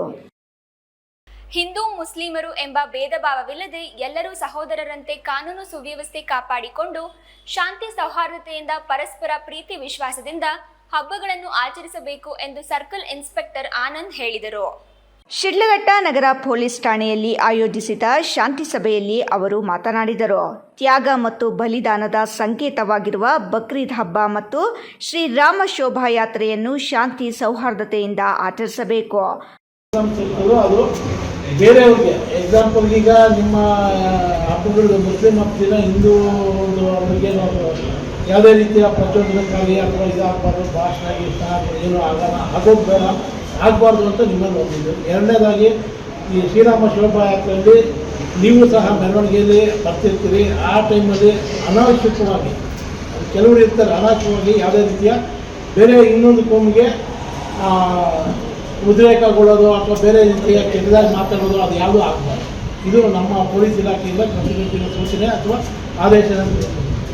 ಅದೇ ರೀತಿ ಯಾವುದೇ ರೀತಿಯ ಫ್ಲೆಕ್ಸು, ಬಂಟಿಂಗು, ಬ್ಯಾನರ್ಸು ಇದಾಗಬೇಕಾದ್ರೆ ದಯವಿಟ್ಟು ಪರ್ಮಿಷನ್ ತಗೊಳ್ಳಿ. ಸಂಬಂಧಪಟ್ಟ ಇಲಾಖೆ ಇದೆ, ಒಂದು ನಗರಸಭೆ, ನಗರ ವ್ಯಾಪ್ತಿಯಲ್ಲಿ ನಗರಸಭೆ ಇದೆ, ಗ್ರಾಮೀಣ ಪ್ರದೇಶದಲ್ಲಿ ಪಂಚಾಯತ್ ಇದೆ. ಅಲ್ಲಿ ಪರ್ಮಿಷನ್ ತೊಗೊಂಡು ಎಷ್ಟು ದಿನಕ್ಕೆ ತೊಗೊಳ್ತೀವಿ ಅಷ್ಟು ದಿನಕ್ಕೆ ತೊಗೊಂಡು ಅದನ್ನು ಅವರೇ ರಿಮೂವ್ ಮಾಡ್ಬೋದು. ಯಾಕೆಂದರೆ ಈ ಕಟ್ಬಿಟ್ಟು ಹೊರಟೋಗ್ತಾರೆ, ಕಟ್ಟೋವಂಥ ಟೈಮಲ್ಲಿ ಇರೋವಂಥ ಉರುಪು ಅಥವಾ ಹುಮ್ಮಸ್ಸು ಬಿಚ್ಚೋದಕ್ಕಿರಲ್ಲ, ಅದೇನಕ್ಕೆ ಗೊತ್ತಾಗಲ್ಲ, ಸುಮ್ಮನೆ ಅನ್ನೆಸರಿ ಇಟ್ಕೊಂಡಿರ್ತಾರೆ, ಅದ್ರ ಮೇಲೆ ಆಗೋಗಿರ್ತದೆ, ಅದೆಲ್ಲ ಇದು ಏನು ಬಿಸಿಲು ಮಳೆಗೆಲ್ಲ ನೆಂದು ಅದು ಹಾಳಾಗೋಗಿರ್ತದೆ, ಅದನ್ನು ಹಂಗೆ ಬಿಟ್ಟಿರ್ತಾರೆ. ಅದೇನಕ್ಕೆ ಆಗ್ತಾ ಇಲ್ಲ. ದಯವಿಟ್ಟು ಈಗ ಬಕ್ರೀದ್ ಹಬ್ಬದ ದಿನ ಏನು ಇವು ಫ್ಲೆಕ್ಸು ಇದು ಮಾಡೋದು ಕಟ್ಟೋಗಿದ್ರೆ ದಯವಿಟ್ಟು ಪರ್ಮಿಷನ್ ತೊಗೊಳ್ಳೇಬೇಕು. ದಯವಿಟ್ಟಲ್ಲ 100% ತೊಗೊಳ್ಳೇಬೇಕು. ಇಲ್ಲ ಶೋಭಾಯಾತ್ರೆ ಮಾಡೋ ದಿನ ಅವತ್ತು ಅಷ್ಟೇ ನೀವು ಎಲ್ಲೆಲ್ಲಿ ಕಟ್ತೀರಿ ಅದನ್ನು ಸಂಬಂಧಪಟ್ಟ ಇಲಾಖೆಯಿಂದ ನೀವು ಪರ್ಮಿಷನ್ ತೊಗೋಬೇಕು. ನಮ್ಮ ಗಮನಕ್ಕೂ ಹೋಗ್ತಾ ಇರ್ತಾರೆ, ನಮ್ಮ ಗಮನಕ್ಕೂ ತರಬೇಕು. ಯಾಕೆ ಸುಮ್ಮನೆ ಅನ್ನೇ ಸರಿ ನಾವು ಯಾವುದೋ ಒಂದು ಸಣ್ಣ ವಿಚಾರನ ದೊಡ್ಡದು ಮಾಡೋದು ಅವಶ್ಯಕತೆ ಇಲ್ಲ. ಯಾಕೆ ನಮ್ಮ ಆಲ್ಮೋಸ್ಟ್ ಒಂದು 35-40 ವರ್ಷದಿಂದ ಯಾವುದೇ ರೀತಿಯ ಇಲ್ಲಿ ಬಕ್ರೀದ್ ಹಬ್ಬದ ದಿನದಂದು ಹಿಂದೂ ಸಮಾಜದವರು ಮತ್ತು ಶ್ರೀರಾಮ ಶೋಭಾ ಯಾತ್ರೆದಂದು ಮುಸ್ಲಿಂ ಸಮಾಜದವರು ಪರಸ್ಪರ ಸಹಕರಿಸಬೇಕು, ಕೋಮು ಸೌಹಾರ್ದತೆ ಕಾಪಾಡಿಕೊಳ್ಳಬೇಕೆಂದರು. ಮುಸ್ಲಿಂ ಸಮುದಾಯ ಆಗಲಿ ಅಥವಾ ಹಿಂದೂ ಸಮಾಜದವರಾಗಲಿ ಯಾರ ಧಾರ್ಮಿಕ ಭಾವನೆಗಳಿಗೆ ಕೆರಳಿಸುವಂತಹ ಕೆಲಸವನ್ನು ಮಾಡಬಾರದು. ಯಾರಾದರೂ ಪ್ರಚೋದನಕಾರಿ ಘೋಷಣೆಗಳನ್ನು ಕೂಗಿದರೆ ಕಾನೂನು ರೀತಿಯ ಕ್ರಮ ಜರುಗಿಸಲಾಗುವುದು ಎಂದು ಎಚ್ಚರಿಸಿದರು. ಬಕ್ರೀದ್ ಅಥವಾ ಶ್ರೀರಾಮ ಶೋಭಾಯಾತ್ರೆಯ ವೇಳೆಯಲ್ಲಿ ಯಾರಾದರೂ ಬಟ್ಟಿಂಗ್ಸ್ ಬ್ಯಾನರ್ಗಳನ್ನು ಅಳವಡಿಸಲು ನಗರಸಭೆಯಿಂದ ಪೂರ್ವ ಅನುಮತಿ ಪಡೆಯಬೇಕು. ಕಾರ್ಯಕ್ರಮ ಮುಗಿದ ನಂತರ ಸ್ವಯಂ ಪ್ರೇರಿತರಾಗಿ ಅದನ್ನು ತೆಗೆಸಬೇಕು. ಸಂಘಟಕರು ಜವಾಬ್ದಾರಿ ಮತ್ತು ಜಾಗೃತಿ ವಹಿಸಬೇಕೆಂದರು. ಇದೇ ವೇಳೆ ಶ್ರೀರಾಮ ಶೋಭಾಯಾತ್ರೆಯ ದಿನದಂದು ಮದ್ಯದ ಮತ್ತು ಮಾಂಸದ ಅಂಗಡಿಗಳನ್ನು ಮುಚ್ಚಲು ಕ್ರಮ ಕೈಗೊಳ್ಳಬೇಕೆಂದು ಹಿಂದೂ ಕಾರ್ಯಕರ್ತರು ಮನವಿ ಮಾಡಿದರು. ಅದಕ್ಕೆ ಸ್ಪಂದಿಸಿದ ಆರಕ್ಷಕ ವೃತ್ತ ನಿರೀಕ್ಷಕರು ಈ ಸಂಬಂಧ ಅಗತ್ಯ ಕ್ರಮ ಕೈಗೊಳ್ಳುತ್ತೇವೆ ಎಂದು ಭರವಸೆ ನೀಡಿದರು. ಸಭೆಯಲ್ಲಿ ನಗರ ಪೊಲೀಸ್ ಠಾಣೆಯ PSI ವೇಣುಗೋಪಾಲ್, ಜಾಮಿಯಾ ಮಸೀದಿಯ ಕಾರ್ಯದರ್ಶಿ ಬಿ ಸೈಯದ್ ಸಲಾಂ, ನಗರಸಭೆಯ ಮಾಜಿ ಸದಸ್ಯ ಸಮೀವುಲ್ಲಾ, ಯುವ ಕಾಂಗ್ರೆಸ್ ಸಮಿತಿಯ ಮಾಜಿ ಅಧ್ಯಕ್ಷ ಸಾದಿಕ್, ಗೌಸಿಯಾ ಮಸೀದಿಯ ಮುಖ್ಯಸ್ಥ ಇಮ್ತಿಯಾಜ್, ಶ್ರೀರಾಮ ಶೋಭಾಯಾತ್ರೆ ಆಚರಣಾ ಟ್ರಸ್ಟ್ ಅಧ್ಯಕ್ಷ ವೆಂಕಟೇಶ್, ಉಪಾಧ್ಯಕ್ಷ ಗುಡಿಹಳ್ಳಿ ಮಂಜುನಾಥ್, ವೆಂಕೋಬರಾವ್, ಭರತ್, ಬಿಜೆಪಿ ನಗರ ಮಂಡಲ ಮಾಜಿ ಅಧ್ಯಕ್ಷ ನರೇಶ್, ಸನಾತನ ಜನಸೇನಾ ಸೇವಾದಳ ಟ್ರಸ್ಟ್ ಜಿಲ್ಲಾಧ್ಯಕ್ಷ ಬುಜ್ಜಿ ನಾಯಕ್ ಮತ್ತಿತರರು ಉಪಸ್ಥಿತರಿದ್ದರು.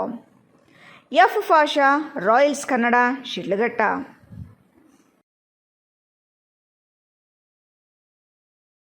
ಕೋಲಾರ ತಾಲೂಕಿನ ಕಾಮಧೇನುಹಳ್ಳಿಯಲ್ಲಿರುವ ಇತಿಹಾಸ ಪ್ರಸಿದ್ಧ ಶ್ರೀ ಆದಿಪರಾಶಕ್ತಿ ಚೌಡೇಶ್ವರಮ್ಮ ಹಾಗೂ ಸಪ್ತಮಾತೆಯರ ದೇವಾಲಯದ ದೀಪೋತ್ಸವ ಬುಧವಾರ ಹಿರಿಯ ಮುಖಂಡ ಬಾಬು ಮೌನಿ ಅವರ ನೇತೃತ್ವದಲ್ಲಿ ಶ್ರದ್ಧಾ ಭಕ್ತಿಗಳಿಂದ ವಿಜೃಂಭಣೆಯಾಗಿ ನಡೆಯಿತು.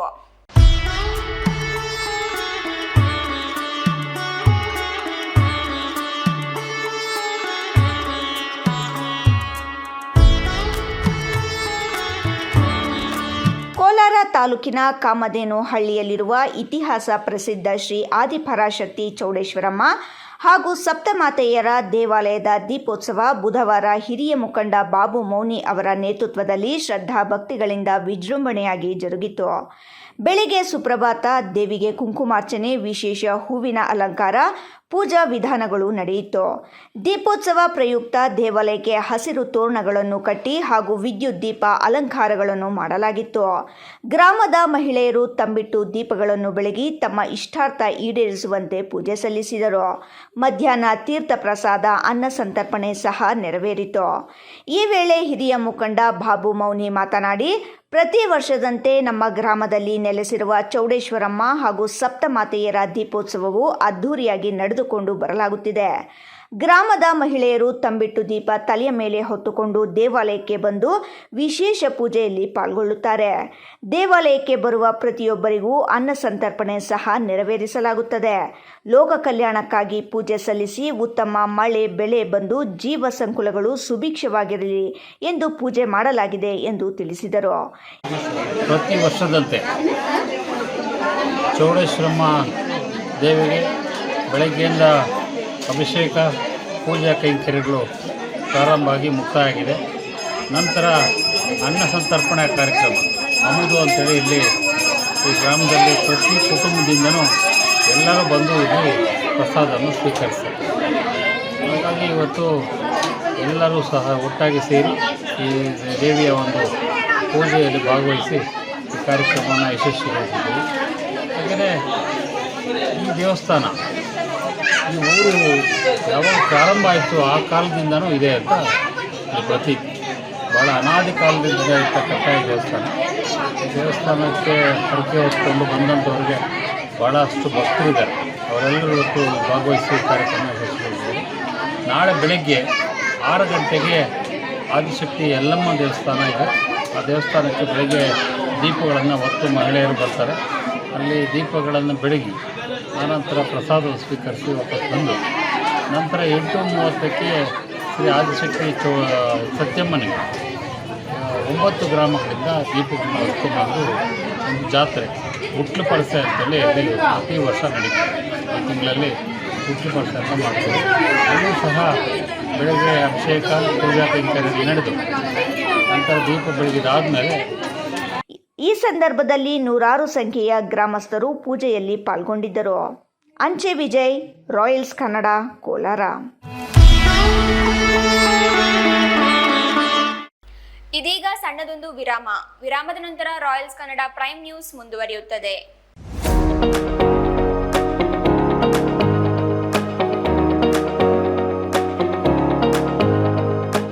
ನಮಸ್ತೆ Chikkaballapur. Sai Kiran auto engineering works ನಮ್ಮಲ್ಲಿ ಎಲ್ಲ ತರಹದ ಡೀಸೆಲ್ ಆ್ಯಂಡ್ ಪೆಟ್ರೋಲ್ ಇಂಜಿನ್ ಹಾಗೂ ಹೆಡ್ ಆ್ಯಂಡ್ ಟರ್ಬೋ ರಿಪೇರಿ ಮಾಡಿಕೊಡಲಾಗುತ್ತದೆ. ಇಷ್ಟೇ ಅಲ್ಲದೆ crankshaft grinding, head valve seating, head surfacing, connecting rod bushing cutting, crankshaft crack checking, engine reboring service ಮಾಡಿಕೊಡಲಾಗುವುದು. ನೀವು ಬೈಕ್ ಖರೀದಿಸುವ ಪ್ಲಾನ್ ಮಾಡಿದ್ದೀರಾ? ಅದು ಏಕೋ ಫ್ರೆಂಡ್ಲಿ ಗಾಡಿಯಾಗಿರಬೇಕಾ? ಹಾಗಾದರೆ ನಿಮಗಿದು good news. Just 39,000 rupees pay ಮಾಡಿ ಎಲೆಕ್ಟ್ರಿಕ್ ಬೈಕ್ ನಿಮ್ಮನೆಗೆ ತಗೊಂಡು ಹೋಗಿ. ಈ ಬೈಕ್ಗೆ ಯಾವುದೇ RTO ರಿಜಿಸ್ಟ್ರೇಷನ್ ಆಗಲಿ, ಡ್ರೈವಿಂಗ್ ಲೈಸೆನ್ಸ್ ಆಗಲಿ ಬೇಕಾಗಿಲ್ಲ. ಮತ್ತು ನಮ್ಮ EV ಬೈಕಲ್ಲಿ MCB ಲಾಕ್ ಸಿಸ್ಟಮ್ ಇರುವ ಕಾರಣ ಕಳುವಾಗುವ ಭಯ ಬೇಕಿಲ್ಲ. ಫ್ರೆಂಡ್ಸ್, ಮತ್ತೇಕ್ ತಡ, ಈಗಲೇ ಭೇಟಿ ಮಾಡಿ Sai Kiran auto engineering works, bypass ರಸ್ತೆ, ವಾಪಸಂದ್ರ ಫ್ಲೈಓವರ್ ಹತ್ತಿರ, ಚಿಕ್ಕಬಳ್ಳಾಪುರ. Mobile number 9492658814. ಮತ್ತೊಂದು ನಂಬರ್ 9845190234.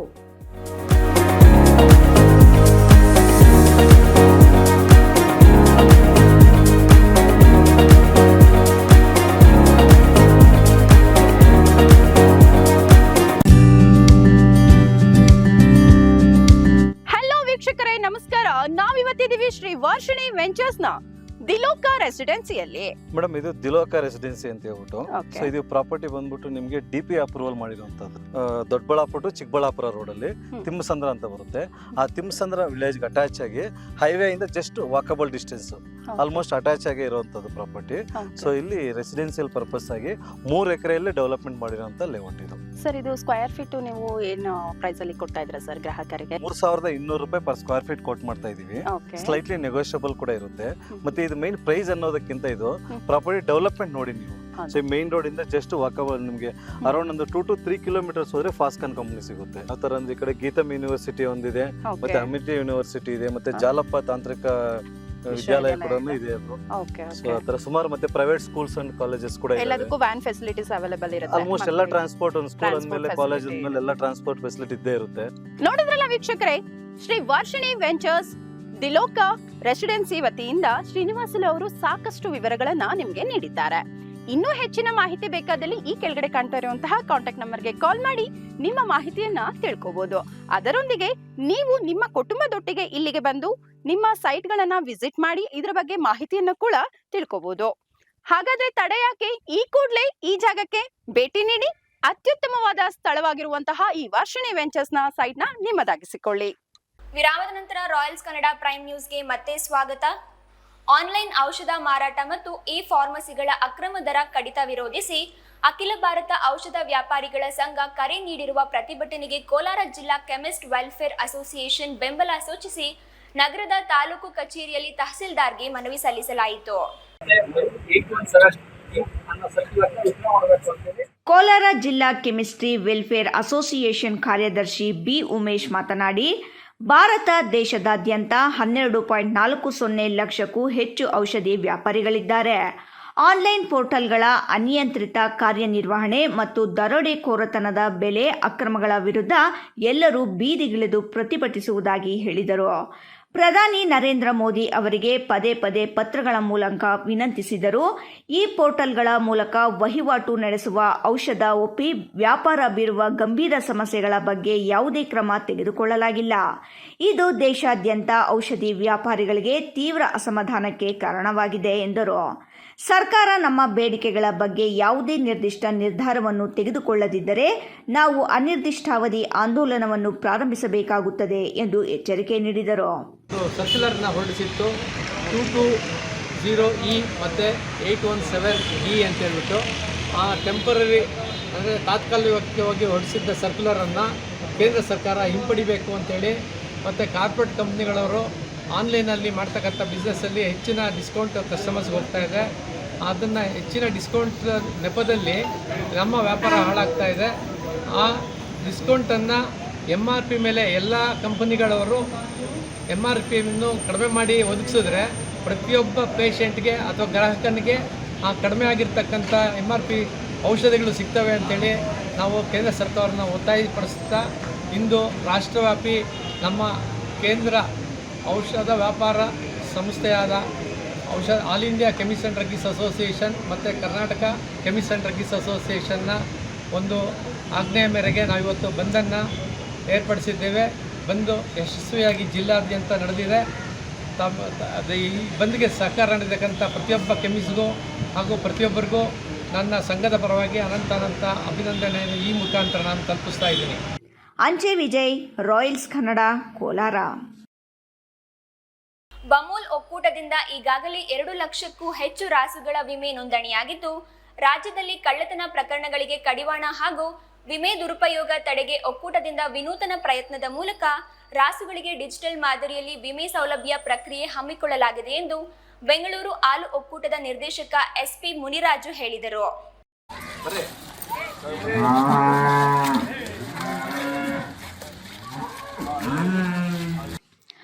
ದೇವನಹಳ್ಳಿ ತಾಲೂಕಿನ ಸಾವಕನಹಳ್ಳಿಯಲ್ಲಿ ಗುಂಪು ರಾಸು ವಿಮೆ ಕಾರ್ಯಕ್ರಮಕ್ಕೆ ಚಾಲನೆ ನೀಡಿ ಬಮೂಲ್ ನಿರ್ದೇಶಕ SP ಮುನಿರಾಜು ಮಾತನಾಡಿ, ಬೆಂಗಳೂರು ಡೇರಿ ಅಧ್ಯಕ್ಷ DK ಸುರೇಶ್ ಪ್ರಯತ್ನದಿಂದ ಬೆಂಗಳೂರು ಡೇರಿ ಮೂಲಕವೇ ರಾಸು ವಿಮೆ ಮಾಡಿಸುವ ಕಾರ್ಯಕ್ರಮಕ್ಕೆ ಚಾಲನೆ ನೀಡಲಾಗಿದೆ. ನಮ್ಮ ಸಾವಕನಹಳ್ಳಿ ಗ್ರಾಮದಲ್ಲಿ ಗುಂಪು ರಾಸು ವಿಮೆ ಒಂದು ಕಾರ್ಯಕ್ರಮವನ್ನು ಹಮ್ಮಿಕೊಂಡಿದ್ವಿ. ನಮ್ಮ ಬೆಂಗಳೂರು ಡೇರಿಯ ಅಧ್ಯಕ್ಷರಾಗಿರ್ತಕ್ಕಂಥ DK ಸುರೇಶ್ ಅಣ್ಣನವರ ಪ್ರಯತ್ನದಿಂದ ಬೆಂಗಳೂರು ಡೇರಿಯಿಂದನೇ ವಿಮೆ ಮಾಡಿಸುವ ಒಂದು ಕಾರ್ಯಕ್ರಮವನ್ನು ಚಾಲನೆ ಕೊಟ್ಟಿರ್ತಕ್ಕಂಥದ್ದು ಮತ್ತು ಆಡಳಿತ ಮಂಡಳಿಯವರು ಎಲ್ಲರೂ ಸೇರಿ ಸುಮಾರು ನಮ್ಮ ದೇವನಹಳ್ಳಿ ತಾಲೂಕಲ್ಲಿ 10,300-400 ವರ್ಷ ಈಗಲೂ ಆಲ್ರೆಡಿ ನಡೀತಾ ಇದೆ. ಈ ಗುಂಪು ರಾಸು ವಿಮೆ ಏನಂದರೆ ವಿಭಿನ್ನವಾಗಿ ಮೊದಲು ಮನುಷ್ಯನಿಗೆ ತಮ್ಮಿಗೆ ಇಂಪ್ರೆಷನ್ ಇರ್ತದೆ, ಅದನ್ನು ಇಲ್ಲಿ ಮೂತಿಯನ್ನು ಸ್ಕ್ಯಾನ್ ಮಾಡಿ ಮಾಡ್ತಕ್ಕಂಥದ್ದು. ಇದು ಮಾಡೋದ್ರಿಂದ ಏನಪ್ಪ ಪ್ರಯೋಜನ ಅಂತಂದರೆ ಯಾವುದೇ ಸ್ಕ್ಯಾಮ್ ಆಗಿದ್ದಂಗೆ ಮಾಡುವಂಥ ಕಾರ್ಯಕ್ರಮವನ್ನು ನಮ್ಮ ಬೊಮ್ಮಲ್ನ ಅಧ್ಯಕ್ಷರಂತ DK ಸುರೇಶ್ ಅವರು ಹಮ್ಮಿಕೊಂಡಿರ್ತಕ್ಕಂಥದ್ದು. ಈ ಹಿಂದೆ ಇದ್ದಂಥ ಬಾಡಿಯಲ್ಲಿ ಕೆಲವು ಲೋಪದೋಷಗಳು ಬಂದಂಥ ಸಂದರ್ಭದಲ್ಲಿ ಹಿಂದೆ ಏನು 2 ಕೋಟಿ 3 ಕೋಟಿ ಸ್ಕ್ಯಾಮ್ ಆಗಿದ್ದು ಇನ್ಶೂರೆನ್ಸಲ್ಲಿ ಅನ್ನೋ ಒಂದು ಕೂಗು ಬಂದಿರೋದ್ರಿಂದ ಈಗಿನ ಇರ್ತಕ್ಕಂಥ ಆಡಳಿತ ಮಂಡಳಿ ಮತ್ತು ನಮ್ಮ ಅಧ್ಯಕ್ಷರಾಗಿದ್ದ DK ಸುರೇಶ್ ಅಣ್ಣವರು ನಾವೇ ಬೊಮ್ಮಲ್ ವಿಮೆ ಮಾಡೋಣ, ಆಡಳಿತ ಮಂಡಳಿಯವರೇನೇ ಇದನ್ನು ನಿಂತ್ಕೊಂಡು ಮಾಡೋಣ ಅಂತ ಹೇಳಿ ಒಂದು ಕಾರ್ಯಕ್ರಮವನ್ನು ನಾವು ಮಾಡಿರ್ತಕ್ಕಂಥದ್ದು. ಇದರಲ್ಲಿ ಯಾವುದೇ ಲೋಪದೋಷಗಳು ಇಲ್ಲದೇ ನಮ್ಮ ಒಕ್ಕೂಟದಿಂದಲೇ ವಿಮೆ ಮಾಡ್ತಕ್ಕಂಥದ್ದು ರೈತರಿಗೆ ಅನುಕೂಲ ಆಗಲಿ ಅಂತ. ಮತ್ತು 80,000 ರೂಪಾಯಿ ಇತ್ತು, ಈಗ 1,20,000 ರೂಪಾಯಿನೂ ನಾವು ಇವತ್ತು ಬೊಮ್ಮಲ್ ವಿಮೆ ಮಾಡ್ತಾ ಇದ್ದೇವೆ ನಮ್ಮ ಬೆಂಗಳೂರು ಹಾಲು ಒಕ್ಕೂಟದಿಂದ. ರೈತರಿಗೆ ಸದುಪಯೋಗ ಪಡಿಸ್ಕೊಬೇಕು ಅಂತ ನಾನು ದೇವನಹಳ್ಳಿ ತಾಲೂಕಿನ ಎಲ್ಲ ರೈತ ಹಾಲು ಉತ್ಪಾದಕರಿಗೆ ನಾನು ಇದು ತಿಳಿಸುವ ಮುಖಾಂತರವಾಗಿ ನಾನು ಅವರಿಗೆ ಒಂದು ಕಿವಿ ಮಾತನ್ನು ಹೇಳಲಿಕ್ಕೆ ಇಚ್ಛೆಪಡ್ತೇನೆ. ದೇವನಹಳ್ಳಿ ತಾಲೂಕಿನ 10,300 ರಾಸುಗಳಿಗೆ ವಿಮೆ ಪ್ರಕ್ರಿಯೆ ನಡೆಯುತ್ತಿದೆ. ಗುಂಪು ರಾಸು ವಿಮೆಯು ವಿಭಿನ್ನವಾಗಿದ್ದು, ಮನುಷ್ಯನಿಗೆ ಬಯೋಮೆಟ್ರಿಕ್ ಸ್ಕ್ಯಾನ್ ಹೇಗೆ ಇದೆಯೋ ಅದೇ ರೀತಿಯಲ್ಲಿ ರಾಸುವಿನ ಮೂಗಿನ ಸ್ಕ್ಯಾನಿಂಗ್ ಮಾಡಿದಾಗ ಕೋಡ್ ಜನರೇಟ್ ಆಗಿ ವಿಮೆಯಾಗಿ ಪರಿವರ್ತನೆಯಾಗುತ್ತದೆ. ಇದು ಎಲ್ಲ ರೈತರಿಗೂ ಹೆಚ್ಚು ಅನುಕೂಲಕರವಾಗಿರುತ್ತದೆ. ಯಾವುದೇ ಸ್ಕ್ಯಾಮ್ ಆಗುವುದಿಲ್ಲ. ಸುಮಾರು 50 ಲಕ್ಷದಿಂದ 1,20,000 ರೂಪಾಯಿಗಳ ವಿಮೆ ಸೌಲಭ್ಯವಿದೆ. ಈ ಹಿಂದೆ ಇದ್ದಂತಹ ಆಡಳಿತ ಮಂಡಳಿಯಲ್ಲಿ ಕೆಲವೊಂದು ಲೋಪದೋಷಗಳು ಇದ್ದಿದ್ದರಿಂದ ಹಾಗೂ 2-3 ಕೋಟಿ ಹಗರಣ ಇನ್ಶೂರೆನ್ಸ್ ಅಲ್ಲಿ ಆಗಿತ್ತೆಂಬ ಆರೋಪ ಕೇಳಿಬಂದಿದ್ದರಿಂದ ಈಗಿನ ಆಡಳಿತ ಮಂಡಳಿ ಬಹಳ ಗಂಭೀರವಾಗಿ ಪರಿಗಣಿಸಿ ವಿಮಾ ಸೌಲಭ್ಯ ಪಾರದರ್ಶಕವಾಗಿ ನೀಡಲು ಅಗತ್ಯವಾದ ಕ್ರಮವನ್ನು ವಹಿಸಿದೆ ಎಂದು ಮಾಹಿತಿ ನೀಡಿದರು. ಇದೇ ಸಂದರ್ಭದಲ್ಲಿ ಸಾವುಕನಹಳ್ಳಿ ಗ್ರಾಮದಲ್ಲಿ ನಡೆದ ಗುಂಪು ರಾಸು ವಿಮೆ ಪ್ರಕ್ರಿಯೆಯನ್ನು ದೇವನಹಳ್ಳಿ ಹಾಲು ಒಕ್ಕೂಟದ ಶಿಬಿರ ಕಚೇರಿಯ ಅಧಿಕಾರಿಗಳು ಪ್ರತಿ ರಾಸುವಿನ ಮೂತಿಗೆ ಸ್ಕ್ಯಾನಿಂಗ್ ಮಾಡುವುದರ ಮೂಲಕ ಕೋಡ್ ಜನರೇಟ್ ಮಾಡಿದರು. ಹೈದರ್ ಸಾಬ್, ರಾಯಲ್ಸ್ ಕನ್ನಡ, ದೇವನಹಳ್ಳಿ. ಕೊನೆಯದಾಗಿ ಮತ್ತೊಮ್ಮೆ ಹೆಡ್ಲೈನ್ಸ್. ಚಿಂತಾಮಣಿಗೆ ಹೆಚ್ಚಿನ ಕೈಗಾರಿಕೆಗಳು ಬರಬೇಕು. ಕೃಷಿ ಸಂಬಂಧಿತ ಕೈಗಾರಿಕೆಗಳಿಗೆ ಆದ್ಯತೆ ನೀಡುವ ಭರವಸೆ ನೀಡಿದ ಜಿಲ್ಲಾ ಉಸ್ತುವಾರಿ ಸಚಿವ ಡಾಕ್ಟರ್ ಎಂಸಿ ಸುಧಾಕರ್. ಗುಡಿಬಂಡೆ ತಾಲೂಕನ್ನು ಪ್ರತ್ಯೇಕ ವಿಧಾನಸಭಾ ಕ್ಷೇತ್ರವಾಗಿ ಘೋಷಿಸಬೇಕೆಂದು ಒತ್ತಾಯಿಸಿ ವಿವಿಧ ಸಂಘಟನೆಗಳ ಮುಖಂಡರಿಂದ ಗುಡಿಬಂಡೆ ಪಟ್ಟಣದಲ್ಲಿ ಪ್ರತಿಭಟನೆ. ಶಿಡ್ಲಘಟ್ಟ ನಗರದ ವಾಸವಿ ರಸ್ತೆಯ ಕಾಮಗಾರಿಯನ್ನು ವೀಕ್ಷಿಸಿದ ಶಾಸಕ ರವಿಕುಮಾರ್. ಟ್ಯಾಂಕರ್ ಮೂಲಕ ಕುಡಿಯುವ ನೀರು ಪೂರೈಕೆ ಮಾಡಲು ಸೂಚನೆ. ಡಿಪಾಳ್ಯದಲ್ಲಿ ಗ್ರಾಮ ಸಭೆ ಗದ್ದಲ, ಸೈಟ್ ಹಂಚಿಕೆಯಲ್ಲಿ ತಾರತಮ್ಯ ಆರೋಪ. ಶಾಸಕರ ವಿರುದ್ಧ ಗ್ರಾಮಸ್ಥರ ಆಕ್ರೋಶ. ಇಂದಿನ ವಾರ್ತಾ ಪ್ರಸಾರ ಇಲ್ಲಿಗೆ ಮುಕ್ತಾಯವಾಯಿತು. ನಮಸ್ಕಾರ.